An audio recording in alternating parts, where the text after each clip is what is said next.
Hello student, स्वागत है आपका आईसीटी वर्चुअल क्लासेस में। मैं हूं कविता, आपकी बायो टीचर।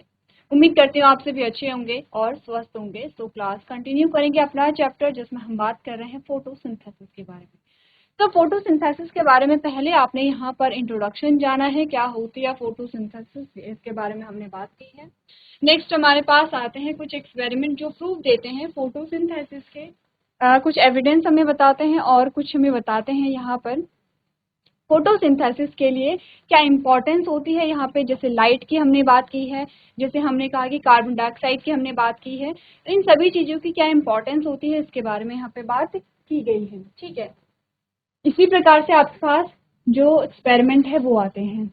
अब हमने बात की थी यहाँ पे कि फोटोसिंथेसिस की जो प्रोसेस है वो कहाँ होती है, ये आपसे पूछा गया था।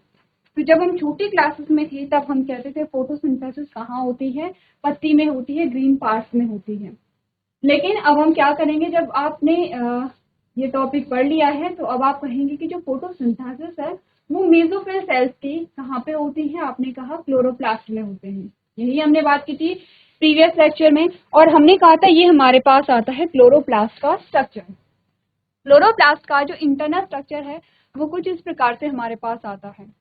तो क्या क्या चीजें हमने इसमें देखी है, हमने कहा यहाँ पर क्या क्या चीजें। सबसे पहले तो ये बात कीजिए कि जो लीफ है, ठीक है, ये हमने क्या कहा था, अपर एपिडर्मिस, में लेबलिंग नहीं करूंगी। यहाँ पर हमने कहा था ये है क्यूटिकल, ये हमने कहा था पैलिसेड पैरेन्काइमा, ये है स्पॉन्जी सेल्स हैं, ये है लोअर एपिडर्मिस। ठीक है, और यहाँ पर फिर से क्यूटिकल है, ये है पत्ती।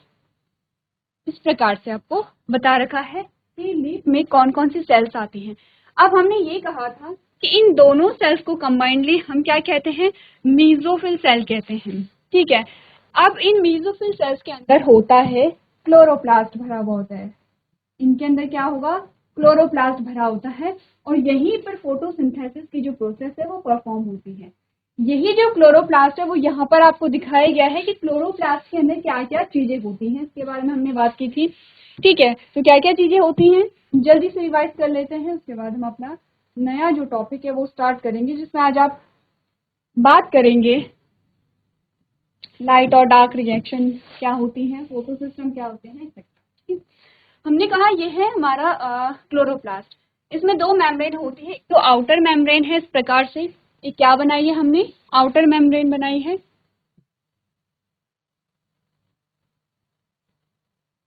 एक हमने आउटर मेम्ब्रेन बनाई है इस प्रकार से, और एक हमने इनर मेम्ब्रेन बनाई है।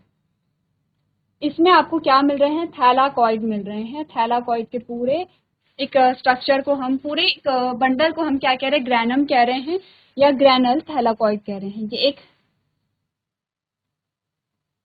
ये एक ग्रैनल थैलाकॉइड है, ये दूसरा ग्रैनल थैलाकॉइड है। इसकी इन दोनों को जो कनेक्ट करता है इसे हम कहते हैं स्ट्रोमल लैमेली, या फिर हमने कहा कि यहाँ पर इसे क्या कहते हैं, स्ट्रोमल थैलाकॉइड कहते हैं। यही हमने बात की थी। तो जल्दी से देख लीजिए, यह है आउटर मेम्ब्रेन, नेक्स्ट आती है इनर मेम्ब्रेन, फिर हमने कहा एक की अगर हम बात कर रहे हैं एक की तो वो है थैलाकॉइड। ठीक है, और पूरे बंडल की हम बात कर रहे हैं तो पूरे बंडल को हम क्या कहते हैं, यहाँ पर ग्रैनम, स्टॉक ऑफ थैलाकॉइड। पूरा जो बंडल है थैलाकॉइड का उसे हम ग्रैनम कहते हैं या ग्रैनल थैलाकॉइड कहते हैं। अब हमने कहा कि यहाँ पर जो ये वाला, ये एक तो थैलाकॉइड वाला एरिया, थैलाकॉइड के अलावा जो रेस्ट पार्ट हमारे पास रह जाता है जो ग्रीन कलर का है, जो लाइट ग्रीन कलर का है, उसे हम यहाँ पर क्या कहते हैं, स्टोमा कहते हैं। इसी के साथ बीच में जो दो ग्रैनम को अटैच करता है इस प्रकार से, यहाँ पर जो थैलाकॉइड आपको मिलेगा इसे हम कहते हैं स्ट्रोमल थैलाकॉइड। ठीक है, क्या कहेंगे सर, स्ट्रोमल थैलाकॉइड कहेंगे, एक सिंगल है। ठीक है, ये पूरे क्या है, बंडल है। इतनी बातें हमने कर ली थी। ठीक है, अगर इतनी बातें आपको ध्यान में है तो अब हमने बात की थी यहाँ पर कि पिगमेंट्स के बारे में हमने बात की थी। हमने कहा पिगमेंट्स क्या होते हैं, या फिर जो भी आप, जैसे आप कहते हैं कि जो वर्णक होते हैं, तो पिगमेंट्स सिर्फ कलर नहीं होते हैं। पिगमेंट्स हमने कहा था होते हैं, पिगमेंट्स क्या होते हैं, केमिकल कंपाउंड। ठीक है, कुछ केमिकल्स होते हैं। ठीक है, पिगमेंट्स बेसिकली केमिकल्स होते हैं जो फिक्स वेवलेंथ की लाइट को एब्जॉर्ब करते हैं। हर लाइट की अपनी वेवलेंथ होती है। ठीक है, और जो पिगमेंट्स होते हैं वो क्या करेंगे, फिक्स वेवलेंथ की लाइट को एब्जॉर्ब करेंगे, जैसे क्लोरोफिल ए, क्लोरोफिल बी, ठीक है। इस प्रकार से अलग अलग जो पिगमेंट होते हैं वो अलग अलग वेवलेंथ की लाइट को एब्जॉर्ब करते हैं। अब हमने कहा था टोटल 4 टाइप के जो पिगमेंट है वो इन्वॉल्व होते हैं फोटोसिंथेसिस में, chlorophyll A, chlorophyll B, xanthophylls and carotenoids, ठीक है। अब ध्यान दीजिए, क्लोरोफिल ए जो है उसका कलर है ब्लूइश ग्रीन कलर का है ए का, और बी का क्या है, येलोइश ग्रीन है। ध्यान रखिए, ज़ैंथोफिल आपका होगा येलो कलर का एंड कैरोटीनॉइड होगा येलो टू ऑरेंज कलर का, यहाँ पर आपके पास आता है। अगर हम कहें कि सबसे ज्यादा लाइट ऑब्जॉर्व कौन सी लाइट करती है, तो हमने कहा कि जो यहाँ पे ब्लू एंड जो रेड लाइट आपको दिखा रखी है, इसमें अगर हम बात करें तो chlorophyll A and chlorophyll B, सबसे ज्यादा वेवलेंथ पर एब्जॉर्ब होने वाली जो लाइट है वो है क्लोरोफिल ए यहाँ पर, ठीक है। क्लियर है इतना, बढ़े आगे। अब ध्यान दीजिए यहाँ पर ध्यान दीजिए, स्टेटमेंट को पढ़िए। आपने ये जो स्टेटमेंट है ये प्रीवियस लेक्चर में भी पढ़ी थी, लेकिन आज जब हम डिस्कस करेंगे तो आपको ज्यादा समझ में आएगा। तो इसे पढ़ने से पहले आप पढ़ लेंगे यहाँ पर, जिसमें हमने लाइट रिएक्शन और डार्क रिएक्शन की बात की थी। एक बार रीड कीजिए इसे, लाइट रिएक्शन और डार्क रिएक्शन, जिसके बारे में आज हम यहाँ पे बात करेंगे।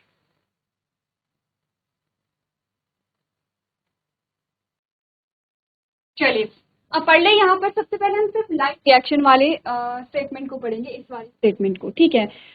क्योंकि हमने क्या ध्यान रखिए, जो फोटोसिंथेसिस है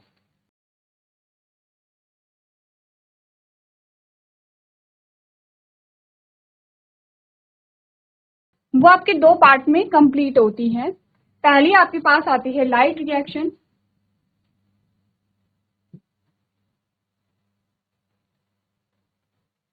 और दूसरी आती है डार्क रिएक्शन,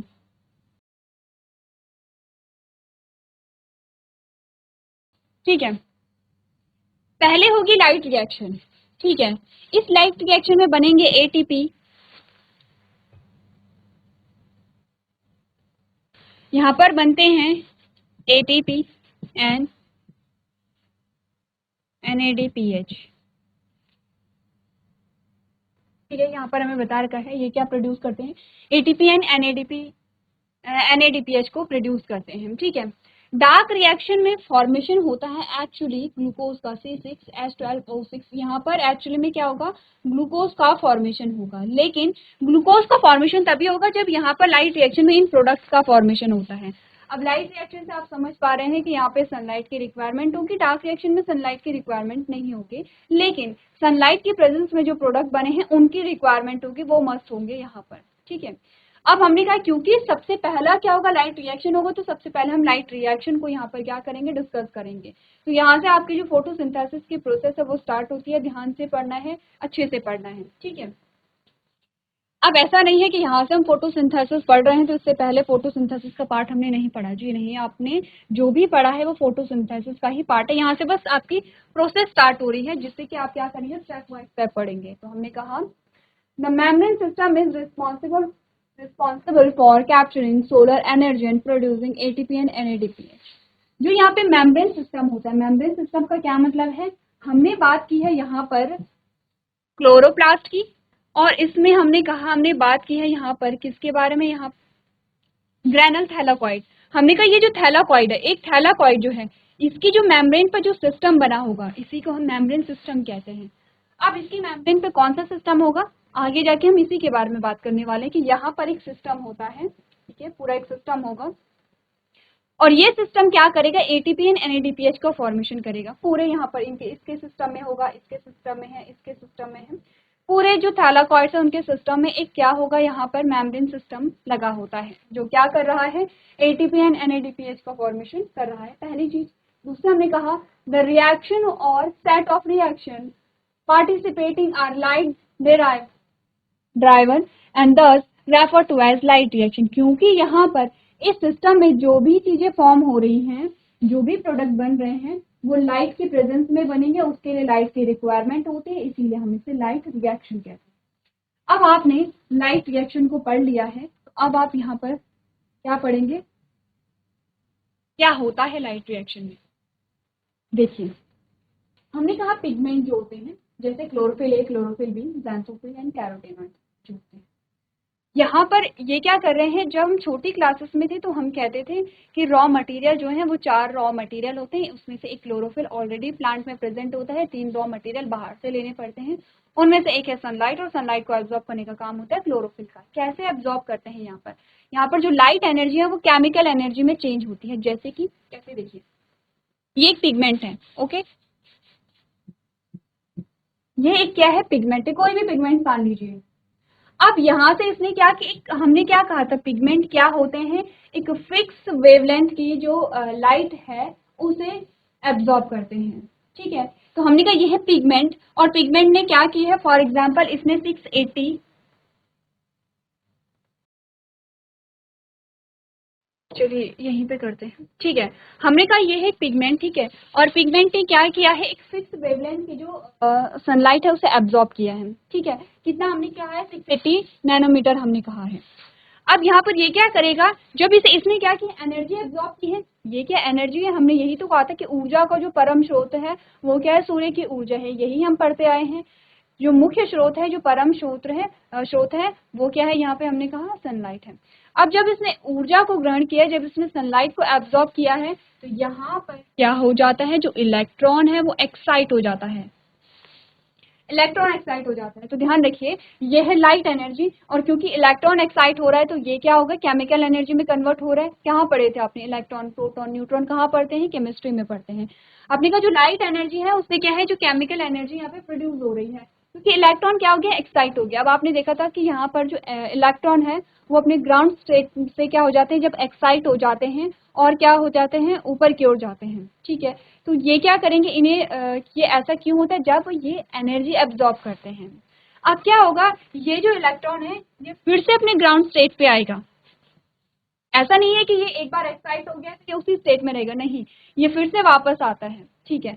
तो हमने कहा कि यहाँ पर जो एनर्जी इलेक्ट्रॉन को मिली है, जिस एनर्जी से इलेक्ट्रॉन एक्साइट हुआ है, वो 3 से 4 फॉर्म में यहाँ पर शो हो सकती है।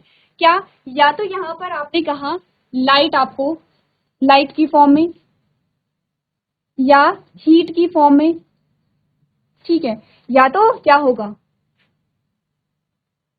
लाइट की फॉर्म में कन्वर्ट होगा, या तो ये हीट की फॉर्म में कन्वर्ट होगा, या किसी दूसरे पिगमेंट को, या क्या करेगा, ये किसी नेक्स्ट पिगमेंट को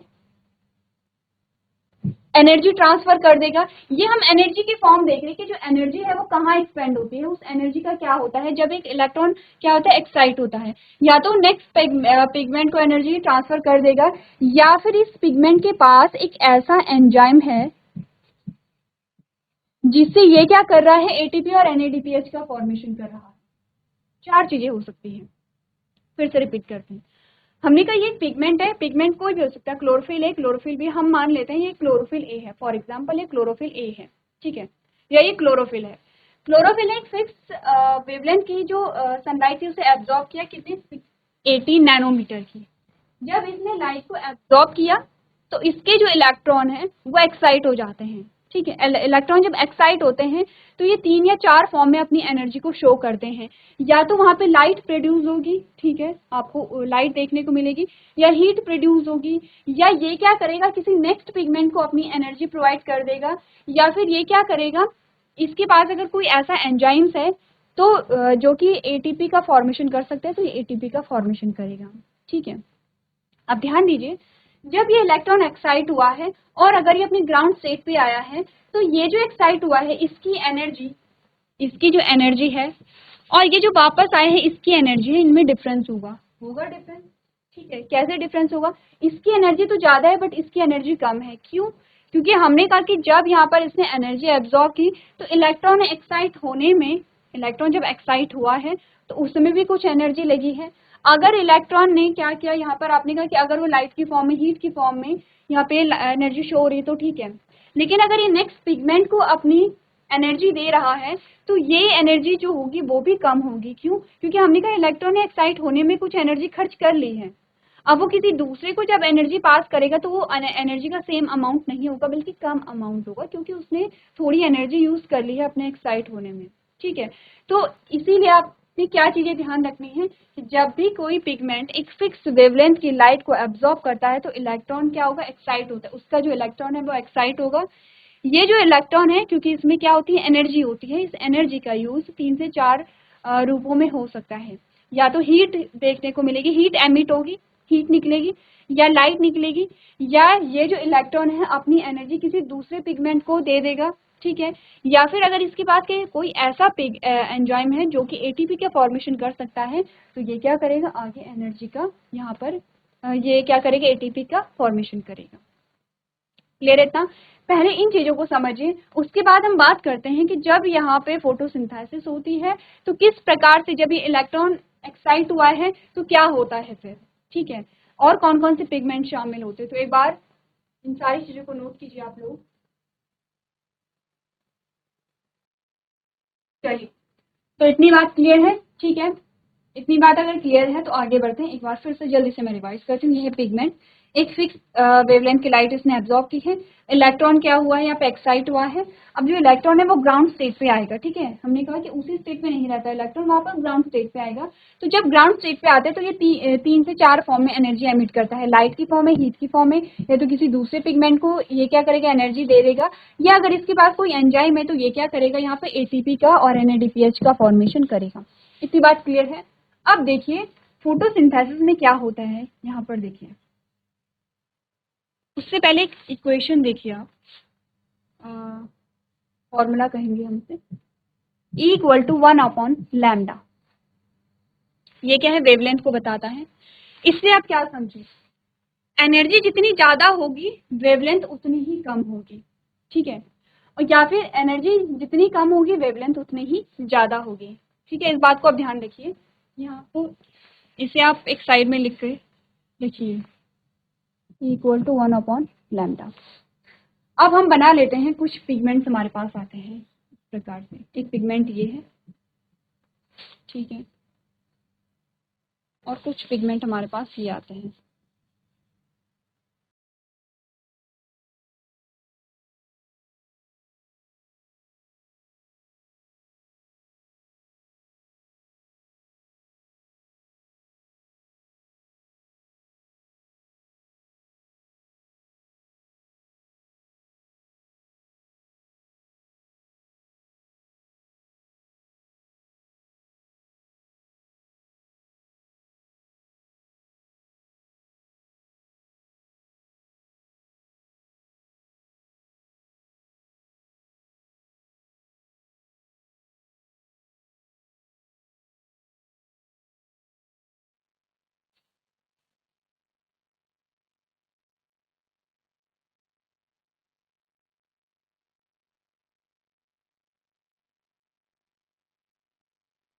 चलिए, एक चीज तो ये है। अब हमने यहाँ पे अभी क्या बात की थी, हमने कहा कोई एक पिगमेंट है, उसने एक फिक्स वेवलेंथ की लाइट को एब्जॉर्ब किया है, उसका इलेक्ट्रॉन एक्साइट हुआ है। इलेक्ट्रॉन जब ग्राउंड स्टेट पे आया है तो वो क्या कर रहा है, 3 फॉर्म में एनर्जी को एमिट कर रहा है, ठीक है। अब हमने कहा कि क्या हो अगर इस इलेक्ट्रॉन को जो एनर्जी है वो किसी दूसरे पिगमेंट को देनी हो, किसी दूसरे पिगमेंट को देनी हो। फॉर एग्जाम्पल इसे जो एनर्जी है इस पिगमेंट को देनी है, ठीक है। तो अब एनर्जी ध्यान रखिए, जब इलेक्ट्रॉन एक्साइट हुआ था तो इसकी जो एनर्जी थी वो क्या थी, ज्यादा थी। लेकिन जब यहाँ पर ये ग्राउंड स्टेट पे आया तो अब इसकी एनर्जी जो है वो कम हो गई है। ध्यान रखिए, जब इसकी एनर्जी बहुत ज्यादा थी तो इसकी जो वेवलेंथ है वो कम रही होगी। इस फॉर्मूले के बेसिस पे आप लोग को ध्यान रखना है। ये जो फॉर्मूला है हमारे पास हमें यही बताता है कि जब यहाँ पर ये इलेक्ट्रॉन एमिट हुआ है इसकी एनर्जी हाईएस्ट रही होगी, ठीक है, अधिक रही होगी। और क्या होगा, जब इसकी एनर्जी अधिक थी तो इसका जो यहाँ पे वेवलेंथ थी, यहाँ पर लाइट की जो वेवलेंथ थी वो कम रही होगी। क्लियर है? लेकिन जब क्या हुआ, जब इलेक्ट्रॉन ग्राउंड स्टेट पे आया और इलेक्ट्रॉन की जो एनर्जी है वो कम हो गई है, तो एनर्जी कम हुई, एनर्जी कम हुई तो क्या होगा, वेवलेंथ क्या होगी, बढ़ेगी। यहाँ पे ऐसे ही तो हमने कहा था कि वेवलेंथ क्या होगी, बढ़ेगी। तो इस बात से हम क्या समझे, जब इलेक्ट्रॉन जो है वो दूसरे पिगमेंट को एनर्जी देता है, जब एक पिगमेंट का इलेक्ट्रॉन किसी दूसरे पिगमेंट को एनर्जी देता है तो वो एनर्जी कम होगी, लेकिन उस लाइट की जो वेवलेंथ है वो ज्यादा होगी। तो इस बात से हम क्या समझे, हमने कहा फॉर एग्जाम्पल ये है 500 नैनोमीटर, ठीक है, और ये है 520 नैनोमीटर। तो यहाँ पर क्या है, इसकी वेवलेंथ, इसने जो लाइट को एब्जॉर्ब किया उसकी वेवलेंथ कम है और इसने जो लाइट को एब्जॉर्ब किया उसकी वेवलेंथ ज्यादा है। तो इस बात से हम क्या समझे, इसने जो लाइट एब्जॉर्ब की उसकी वेवलेंथ कम थी लेकिन उसकी एनर्जी क्या थी, ज्यादा थी। इसने जो लाइट एब्जॉर्ब की उसकी वेवलेंथ तो ज्यादा थी लेकिन इसकी जो एनर्जी है वो कम है। तो जब भी किसी पिगमेंट का इलेक्ट्रॉन किसी दूसरे पिगमेंट को एनर्जी देगा तो उस पिगमेंट की जो वेवलेंथ होगी, उस पिगमेंट की लाइट ऑब्जॉर्व करने की जो वेवलेंथ होगी वो हमेशा क्या होती है, कम होती है। इट मीन्स ये पिगमेंट हमेशा उस पिगमेंट को एनर्जी देगा जिसकी वेवलेंथ क्या होगी, यहाँ पे ज्यादा होगी। ध्यान रखिए, जो पिगमेंट है अगर वो अपनी एनर्जी किसी दूसरे पिगमेंट को दे रहा है, किसी दूसरे पिगमेंट को प्रोवाइड करवा रहा है, तो हमेशा किसे देगा, जिसकी वेवलेंथ ज्यादा होगी, क्योंकि जिसकी वेवलेंथ ज्यादा होगी उसकी एनर्जी कम होगी, क्योंकि इसके पास एनर्जी कम है। ये जितनी एनर्जी इसने एब्जॉर्ब की है उतनी ही एनर्जी ये वापस नहीं देगा। फॉर एग्जाम्पल मैंने कहा कि मेरे पास 2 रोटी मुझे मिली है, ठीक है। अब मुझे वो 2 रोटी 2 किलोमीटर जाके किसी दूसरे को देनी है। मैंने कहा मुझे 2 रोटियां मिली हैं और मुझे जो रोटी है वो 2 किलोमीटर चल करके किसी दूसरे व्यक्ति को देनी है। अब क्योंकि मुझे 2 किलोमीटर चलना है तो मैं क्या करूंगी, मैं 1 रोटी खा लूंगी क्योंकि मुझे भी एनर्जी चाहिए चलने के लिए, और 1 रोटी जो बचती है मैं उसे दूंगी। इट मीन्स कि जितनी रोटियां मैंने ली थी उतनी रोटी मैंने किसी दूसरे को पास नहीं की है, क्योंकि मैंने कुछ रोटियों का यूज किया है। सेम वही चीज हो रही है, जितनी ऊर्जा यहाँ पे एब्जॉर्ब की गई है उतनी ऊर्जा पास नहीं की जाती है क्योंकि उसका यूज यहाँ पर हो रहा है। उससे कम ऊर्जा पास की जाती है, क्योंकि कम ऊर्जा दी जा रही है तो हमने कहा वेवलेंथ ज्यादा होगी। इसीलिए यहाँ पर इस लाइट की जो वेवलेंथ है वो 500 नैनोमीटर है, और इसने दूसरे पिगमेंट को जब यहाँ पर क्या दी, एनर्जी दी, तो इसकी जो वेवलेंथ है वो 520 नैनोमीटर थी। ठीक है। अब एक नेटवर्क हमारे पास यहाँ पर बनता है। यहाँ पर इसमें बताइए कि यहाँ पर क्या होता है कि जो एनर्जी है या जो इलेक्ट्रॉन है वो एक पिगमेंट से दूसरे पिगमेंट में पास होता है। ठीक है। तो हमने कहा फॉर एग्जाम्पल एक हमारे पास पिगमेंट आता है जो एक फिक्स वेवलेंथ की लाइट को एब्जॉर्ब करता है, और वो जो वेवलेंथ है वो 500 नैनोमीटर है। ठीक है। ये क्या करेगा, 500 नैनोमीटर की लाइट को ही एब्जॉर्ब करेगा। अगर 500 नैनोमीटर से कम है तो ये एब्जॉर्ब नहीं करेगा। ठीक है। हमने कहा ये 500 नैनोमीटर की जो लाइट है उसे एब्जॉर्ब करता है। इसका इलेक्ट्रॉन जो है वो एक्साइट होकर के ग्राउंड स्टेट पे आया है। अब ये उस एनर्जी को किसी दूसरे पिगमेंट को पास कराएगा। तो किस पिगमेंट को पास कराएगा, जिसकी वेवलेंथ इससे ज्यादा होगी। तो किसे पास कराएगा, ये 450 वाले को पास कराएगा। सेम वही चीज होगी कि 450 में भी इलेक्ट्रॉन एक्साइट हुआ है, इलेक्ट्रॉन ग्राउंड स्टेट पे आया है, ये फिर से एनर्जी किसी दूसरे पिगमेंट को पास कराएगा। तो किसे पास कराएगा, 500 नैनोमीटर वाले को पास कराएगा। अब हमने कहा 500 नैनोमीटर में सेम चीज, इसे क्या करना है, अपना इलेक्ट्रॉन या अपनी एनर्जी पास करनी है। तो इन तीनों में से किसे पास कराएगा, सबसे पहले तो ये किसे करेगा, 510 यानी कि 510 नैनोमीटर वाले को पास कराएगा। 510 नैनोमीटर वाला किसे पास कराएगा, 520 नैनोमीटर वाले को कराएगा। 520 नैनोमीटर वाले पिगमेंट किसे पास करेगा, आपने कहा 600 नैनोमीटर वाले को पास करेगा। 600 नैनोमीटर वाला अपनी जो एनर्जी है वो किसे पास करेगा, 680 नैनोमीटर वाले को पास करेगा। अब आप सोचेंगे ठीक है ये तो हमें समझ आ गया, तो इससे हुआ क्या, इससे हुआ ये कि 680 नैनोमीटर का ये जो पिगमेंट है इसके पास एक ऐसा एंजाइम है, यहाँ पर इसके पास एक ऐसा एंजाइम है जो एटीपी और NADPH का फॉर्मेशन करेगा।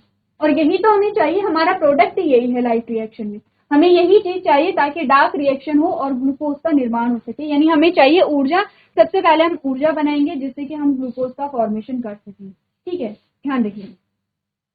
अब इस बात से एक सिंपल से स्टेटमेंट ये ध्यान रखिए कि हमने कहा कि जो एंजाइम्स, जो पिगमेंट, जिस पिगमेंट के पास वो एंजाइम है जो एटीपी और NADPH का फॉर्मेशन कर रहा है, वो highest wavelength and lowest energy पे काम करेगा। It will act on highest wavelength and lowest energy, क्योंकि जितनी ज्यादा वेवलेंथ है उतनी कम एनर्जी है। इसीलिए तो हम ये कह रहे हैं कि सबसे ज्यादा एनर्जी किसके पास रही होगी, जिसकी वेवलेंथ सबसे कम रही होगी। ठीक है। अब ये जैसे जैसे एनर्जी पास कर रहा है वैसे वैसे एनर्जी कम होती चली जा रही है और वेवलेंथ बढ़ता चला जा रहा है, क्योंकि इस फॉर्मूले के अकॉर्डिंग हम चल रहे हैं। ठीक, ऐसा ही होता है, इक्वल टू 1/λ, यही तो आपने पढ़ा है। तो आपने कहा कि जैसे जैसे एनर्जी पास होगी वैसे वैसे ऑब्वियस सी बात है कि जो एनर्जी है वो कम होगी, क्योंकि एनर्जी एब्जॉर्ब करने में, एनर्जी पास करने में एनर्जी का यूज हो रहा है हर एक प्रोसेस में। आपने कहा यहाँ से जो एनर्जी है वो यहाँ अगर ट्रांसफर हुई तो इसमें भी एनर्जी का यूज होगा। तो जैसे जैसे एनर्जी आगे की ओर बढ़ी वैसे वैसे एनर्जी कम होती चली जाती है, और जैसे जैसे एनर्जी कम होती चली जाती है वैसे वैसे जो यहाँ पे वेवलेंथ है वो बढ़ती चली जाती है। तो हमने कहा जो पिगमेंट यहाँ पर एटीपी और एनएडीपीएच को फॉर्मेशन करेगा वो highest wavelength and lowest energy पे काम करता है। ठीक है, अब एक और चीज मैं बताती हूँ आपको। मैंने कहा ये जो नेटवर्क आपको दिखाई दे रहा है, ये वाला जो नेटवर्क आपको दिखाई दे रहा है, यहाँ पर कौन काम कर रहे हैं? मैंने कहा chlorophyll B,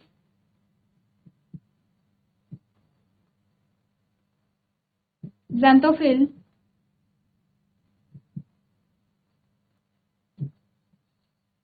carotenoid.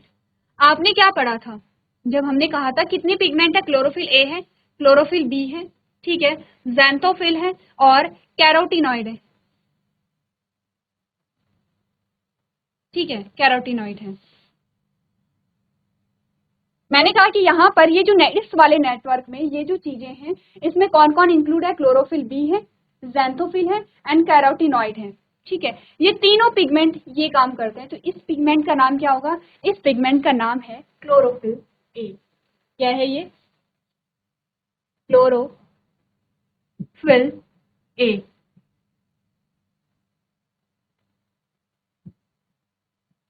Must important है, ध्यान रखिए। ठीक है, मैंने कहा वो पिगमेंट कौन सा था जो highest wavelength and lowest energy पे काम कर रहा था और एटीपी और एनएडीपीएच का फॉर्मेशन करेगा? क्लोरोफिल ए है। क्लोरोफिल ए ही क्या करता है? उसी के पास एंजाइम है जो क्या करेगा? आगे प्रोसेस करेगा। बाकी ये जो एनर्जी को पास करते चले जा रहे हैं, एक नेटवर्क बना रहे हैं, ये तीनों ही हमारे पास पिगमेंट आते हैं। इस पूरे सिस्टम को जिसमें तीनों पिगमेंट इंक्लूड होते हैं उसे हम कहते हैं एंटीना। इसे मैं हटा दूं, अब आपको समझ आ गया होगा। ठीक है, इसका यहाँ पे लिखेंगे। इन तीनों को हम क्या कहते हैं? एंटीना कहते हैं। ध्यान रखिए, इंपॉर्टेंट है एंटीना। आगे जाके कहीं आपके पास एंटीना वर्ड आएगा, एंटीना। इन तीनों को कहेंगे हम एंटीना। एंटीना का मतलब है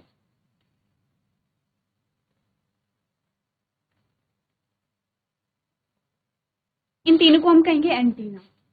तो यहाँ पर जो क्लोरोफिल ए है, ये क्या है? क्लोरोफिल ए है। इसको हम क्या कहते हैं? इसे हम कहते हैं रिएक्शन सेंटर। ध्यान रखिए, बहुत इंपॉर्टेंट है। यहाँ कहीं आपको रिएक्शन सेंटर भी मिलेगा।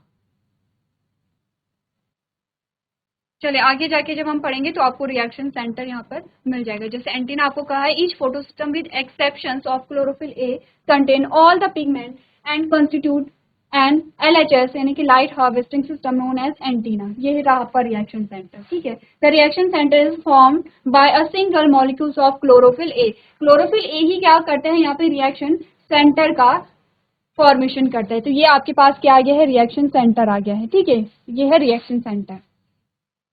अब हमने कहा रिएक्शन सेंटर हमेशा ही क्या होगा? क्लोरोफिल ए होगा। ये हटा लूं मैं, चलिए ये रहने दीजिए, आप ध्यान दीजिए। ठीक है, एक तो रिएक्शन सेंटर क्या होता है और एक एंटीना क्या होता है। अब इसी एंटीना को हम क्या कहते हैं? लाइट हार्वेस्टिंग सिस्टम, जो कि आपको यहाँ पे बोला गया है।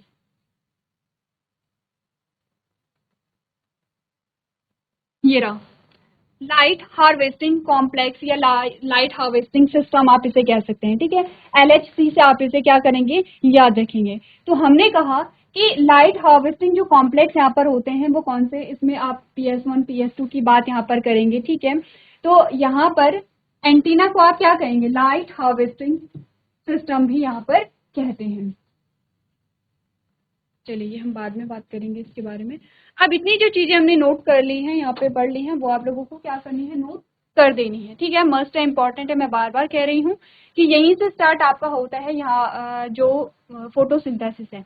सबसे पहले हम पढ़ रहे हैं कि जो लाइट है वो कैसे एब्जॉर्ब हुई है ठीक है, उनमें से कौन कौन से पिगमेंट शामिल होते हैं, किस पिगमेंट का क्या फंक्शन यहाँ पर होता है। तो एक पूरा जो नेटवर्क यहाँ पर बन रहा है उसे हम एंटीना कहेंगे। ये सारे क्या करते हैं, एक फिक्स वेवलेंथ की लाइट को एब्जॉर्ब करके एनर्जी को पास कराते रहते हैं। एट लास्ट ये पहुंचाते हैं क्लोरोफिल ए तक, जो कि हमारा क्या कहलाता है, रिएक्शन सेंटर कहलाता है। रिएक्शन सेंटर में ही क्या होता है, यहाँ पे एटीपी और एनएडीपीएस का फॉर्मेशन होगा। नेक्स्ट हमारा लेक्चर होगा, उसमें हम बात करेंगे कि क्या होता है यहाँ पर जो रिएक्शन सेंटर है, रिएक्शन सेंटर में क्या चीजें होती है और कैसे एटीपी और एनएडीपीएच का फॉर्मेशन होता है। तो ये जो चीजें हैं घर से एक बार आप लोग रिवाइज करके लेके आएंगे। तो आज के सेशन में हम इतना ही करेंगे। अभी तक क्लास में बने रहने के लिए आपका धन्यवाद।